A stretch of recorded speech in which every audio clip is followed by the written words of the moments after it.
Hi friends, புதுசாக கட்டின வீட்டு மேலே தண்ணி தேங்கி இருந்துச்சு. சரி, மேலே அதை போயிட்டு பாருங்கள், மேலே ஏறி அதை உடச்சி விடலான்னா அப்பா இருந்துட்டு வேணாடா அப்படின்னு சொல்லிட்டாங்க. நேற்று வேறு நம்ம எப்பயும் போகிற மாதிரி தொழிலுக்கு கிளம்பியாச்சுங்க. கிளம்புறதுனால துணி ஊற வச்சுட்டு இருந்தேன். இன்றைக்கி லீவ் இல்லையா, அதனால் தம்பி பாப்பா துணியெல்லாம் இன்றைக்கி துவச்சி போட்டாதாங்க நம்ம நாளைக்கு வேலைக்கு போகிறதுக்கு. எங்கள் பாப்பா அவங்க அத்தை வீட்டான பண்ணுறீங்க. அதனால் நான் போய் குளிச்சுட்டு வரேம்மா அப்படின்னு சொல்லிட்டு போயிட்டா.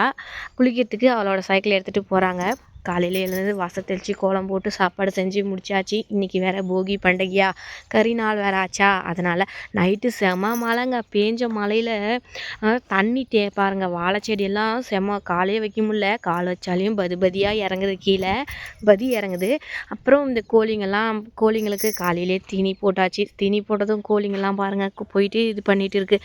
அதில் நம்ம ஐயா பார்த்தீங்கன்னா குப்பை மேலே பாருங்கள் சேர்த்து சாணி கொட்டி வச்சுருக்க குப்பை கொட்டி வச்சுருக்க கூரை பாருங்கள் எப்படி கலைக்கிறாங்கன்னு.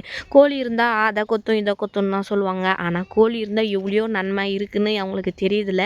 சாணியை நம்ம உட்டை கொட்டினா வச்சுக்கோங்க, மக்கிட்டு அதை டிராக்டரில் வாரும்போது உட்டியாக தான் வரும். ஆனால் இந்த மாதிரி கோழி சீச்சி விட்டா அந்த சாணியை நம்ம வாரும்போது ரொம்பவே பளபளன்னு அதில் பார்க்குறதுக்கே நல்லா தெரியும். அப்புறம் மாடெல்லாம் குளுத்தி போட்டு கட்டியாச்சு.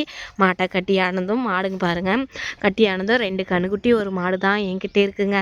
மாட்டை கட்டியாச்சு. அதுக்கு தட்டு அறுத்து போடணும். அறுத்து போடலான்னு போனால் தண்ணி ரொம்பவே வாழை செடியிலே தண்ணி தேங்கிட்டு இருக்குங்க.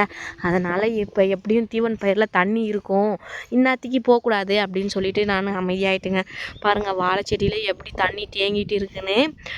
ஆமாங்க, வாழைச்செடி ஓரத்தில் பாருங்கள் வெங்காயம் நட்டுருந்தேன். வெங்காயம் நட்டு ஒரு மாதம் ஆச்சு. வெங்காயம் நல்லாவே பாருங்கள் கால் பிரிஞ்சு நல்லா வந்திருக்கு வெங்காயம்.